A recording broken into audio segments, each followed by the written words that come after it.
Ohayo gozaimasu, Zigo-san. I want you to know that making this video is taking away precious time in WoW, but since you did introduce it to me, I can't be upset at this interruption. I'm going to sum up all that I've learned in this class into 2 sentences. Number 1, gaming is an incredible medium for education. And number 2, I must admit that prior to this wonderful world of gaming, I'd been a scoffer of education and gaming ever cohesively working together, but now I am a believer. I could go on and on about gaming being wonderful, engaging, and of course fun, but I'm limiting my time on this video to get back to my rogue character in WoW. I've mentioned our reading books before, but I want to point out 2 Week 4 related things with both of them.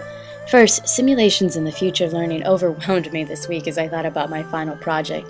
I felt incredibly limited as I have no programming skills, and occasionally felt moments of despair until I settled on my RPG idea. Contrary to the class situation, however, I actually spoke to a department head this week about creating a game for her online science fair idea. She wanted an e-platform, but after talking with her and sharing some of the ideas I've learned this month, I convinced her to consider using a game simulation or a quest instead.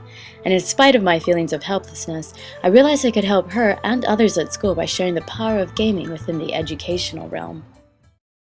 Regarding our other book, What Video Games Have to Teach Us About Learning and Literacy, since I've already talked about my personal list of learning principles, I want to briefly mention Chapter 7 on the social mind, entitled, How Do You Get Your Corpse Back After You've Died? I'm not going to speak very much about finding my corpse, although it's highly relevant to this week, but instead I'd like to share some of my own individual social discoveries, especially those pertaining to the affinity group principle.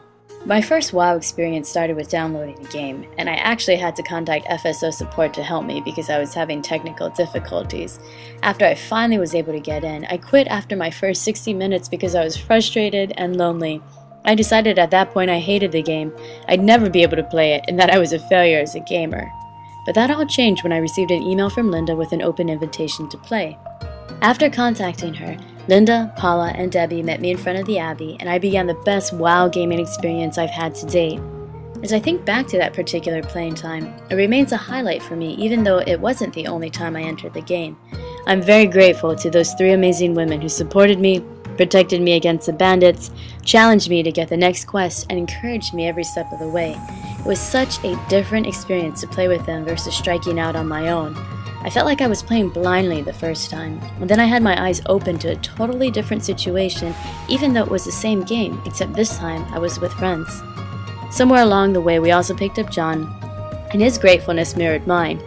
For me, WoW has become an incredibly social game, and I am thankful for the opportunity to meet and play with others outside of my section. Zigo-san, I feel symptoms of WoW withdrawal. I feel weak and faint, and I must return to my WoW addiction before anything happens. Sayonara.